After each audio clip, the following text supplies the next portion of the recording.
This is the Horse Radio Network. This is episode 1097 of Horse Tip Daily, your almost everyday morsel of helpful hints, useful facts, and practical techniques for horse folks. Brought to you today by Bimeda Equine.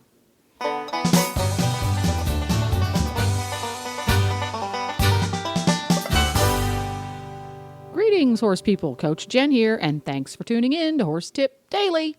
Today's tip is an excerpt from the driving radio show Horses in History segment. Coachman David Saunders is joined by Gloria Austin at the Grand Oaks Carriage Museum in Sarasota, Florida. Together, these two icons of the carriage driving world explain what a park drag is and a little bit of the historical lineage that created this massive and elegant horse-drawn vehicle.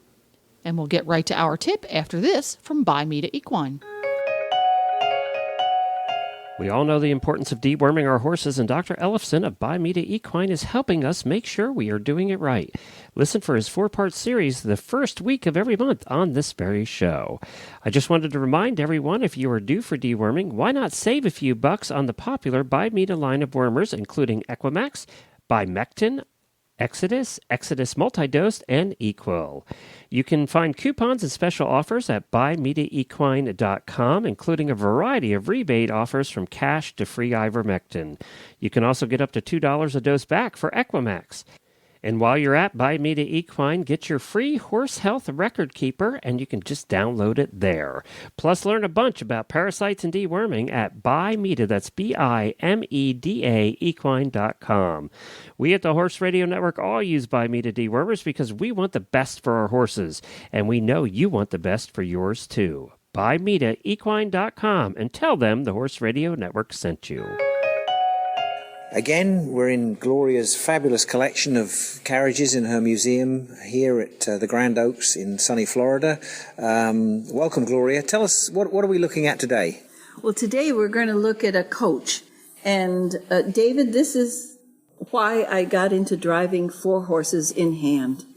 I saw these big coaches being driven to these spectacular horses at the Royal Winter Fair in Toronto, Canada. People like Jack Pemberton and some of the other forerunners to myself. Yeah. Jack Seabrook, you remember those people. Yeah. I saw them driving these wonderful coaches, and I had to make the decision to continue with combined driving or to get into coaching. And because of the elegance and the grandeur of coaching and the prestige of coaching around the world, I decided and opted to do coaches. So this is a Shanks park drag with male axles on it, and it's a big coach. It weighs probably 3,000 pounds, and you sit atop this very tall structure. It's at least 6 foot in the air, the seats are. There's a front gammon seat, a back gammon seat, a box seat for the driver, a rear seat for the grooms. But what I'll try to do now, I think, is go through the characteristics of a coach that would classify it as a park drag. And it's interesting that the people from your country were very great purists. They actually started the coaching movement for practical purposes when they delivered the Royal Mail with a guard on a coach. They had mail coaches.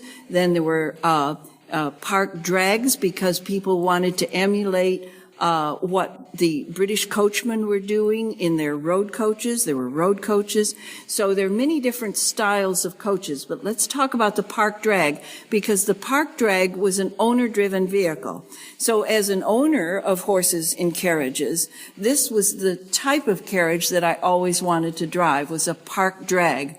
A park drag has a front box seat, much like a road coach would, or a mail coach, in that the driver sits on a wedge seat, has a tow board at his feet, and there is in this case, a clock on the tow board so that you can keep track of the time. And there's also what we call a tow board lamp that shines out over the horses at night so that you can see the horses, not necessarily that you can see the roadway, because the horses had to see the roadway, but the driver had to be able to see the horses if you were driving at night.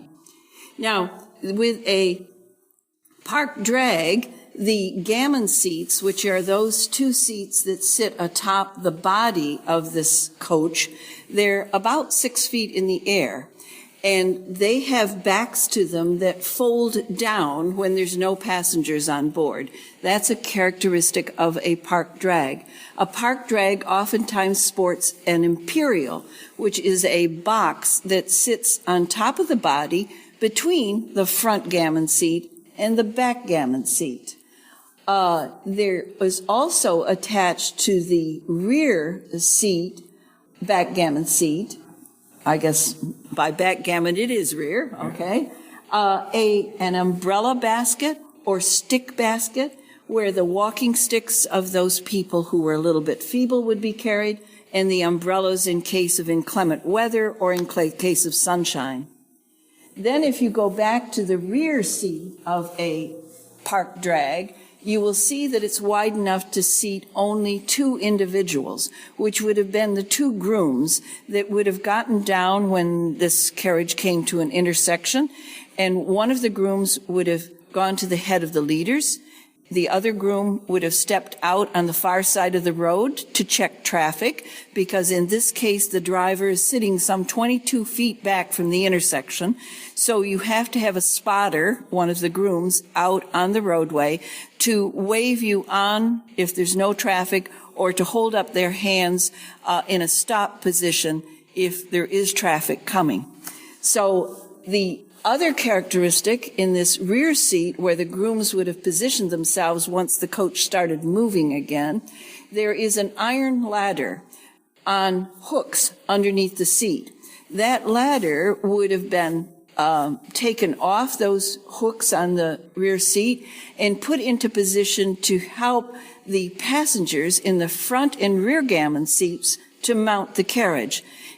I told you it's 6 feet up in the air, so they have to literally climb on a ladder that's positioned over either the rear wheels for the back gammon seat or the front wheels for the front gammon seat, and then the passengers literally climb up the ladder to be seated atop the coach.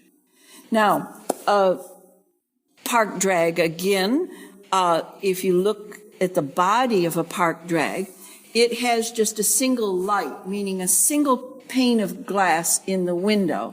Now, you might be able to help me, David, here, because in America, when we show park drags or exhibit them, we always have the lights up or the windows up in place. And I believe in your country, they are always down when you show the carriage, and the shutters that are made of plain wood, painted the color of the coach, are up in position so that no light gets into the interior. And I do think in your country also, when you show during the day, you have the lamps off your coaches, and we in America always have our lamps on the coaches, whether it's day or night, when we present at a public show. Yes, absolutely true, Gloria. Yes, it's just a different way of doing things. The stable shutters, as they call them, are normally up on a park drag, because I guess the British mentality there is that no one's in the coach, so people shouldn't see inside the coach, and you have your spares and stuff in there, and it stays, keeps sticky fingers away. I guess that's one of the reasons. And also the lamps aren't put on because they're worried more about, you only put the lamps on if it's dark, and you're worried about stone chips, a horse kicking up a stone chip and breaking a lamp. And also, the other biggest problem with lamps on, people tend to hang on to them when they're getting up on the coach and pull them off. So That's true. And anyone that knows anything about coaches, the original lamps constitute 25% of the value of the coach. Absolutely. So they're really quite valuable.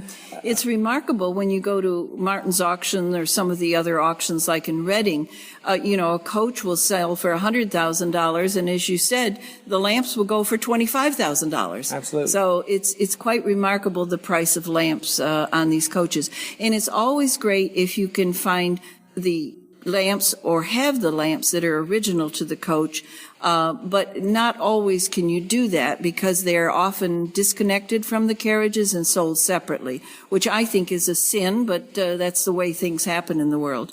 Now, again, with the coach, we can go to the undercarriage of this coach, In other words, the parts and bits and pieces that are beneath the body. The running gear, is it? The right? running gear. Yeah. Yes, that's a common term in America too, I think. And you can see that the body is on what we call platform springs, which are 4 sets of springs configured in a rectangle. And they're positioned underneath the body, and the body actually sits on those springs, those telegraph or platform springs. There's a perch or a wooden steel reinforced member that connects the front and rear axles. And then in this case, this coach is on male axles, and we can tell that because if you look at the outside of the hub, you will see 3 bolt ends. And the way you can tell it's a male axle is they've got to have a similar cap, and the nuts of the bolts will be to the inside of the hub. So that's the way you tell a full male axle. I think one of the vehicles we looked at in the museum had a false cap, which had the cap with the 3 bolt heads on it, but the bolts did not transfer. So it was through kind the of cub. like a false. Faux. Yeah, I think you like the term faux, don't yes, you? Yes, the French yes, term yes. faux. So it's really just give the impression of right. Yeah. And just from my point of view, Shanks is a very, very old English, one of the very early coach builders. I mean, just jump in if I'm telling it wrong. No, that's correct. Shanks, and of course, what Shanks originally made were road coaches. So basically, this is a modified road coach. It's built very, very heavy. Yes. The toe board clock, as you say, generally, if you were out park driving, you would be out for pleasure, so you really wouldn't need to know the time. But correct. Of course, that's a holdover from the male coach and the road coach that had to be on time, and the same thing with the light. Now, I have to apologize to my British friends because I think that's one of the reasons why this is my lesser favorite coach to drive, is because it is so heavy and it's built in such a massive, heavy fashion. It doesn't seem elegant enough for a lady to drive. Absolutely. It seems like a gentleman to drive coach. But what it does, though, I think, Gloria, again, from my point of view, it adds to the depth of this collection that you have here.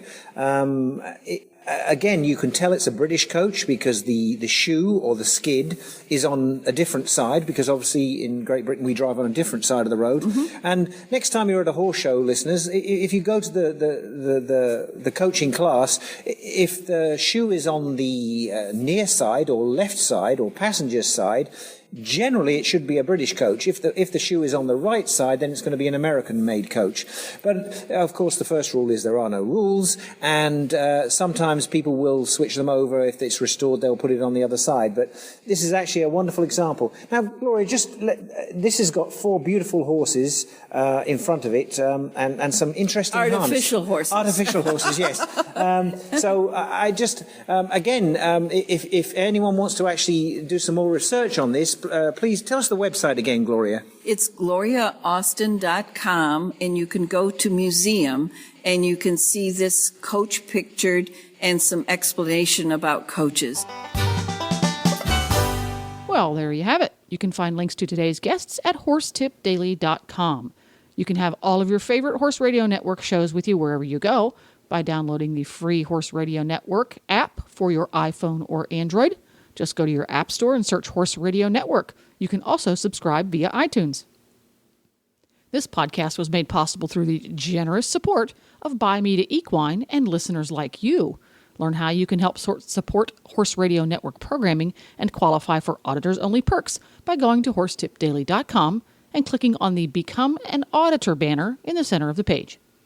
The Horse Radio Network and the Horse Radio Network hosts are not responsible for statements of guests or their opinions. Use your own judgment when listening to the tips provided by the experts on Horse Tip Daily.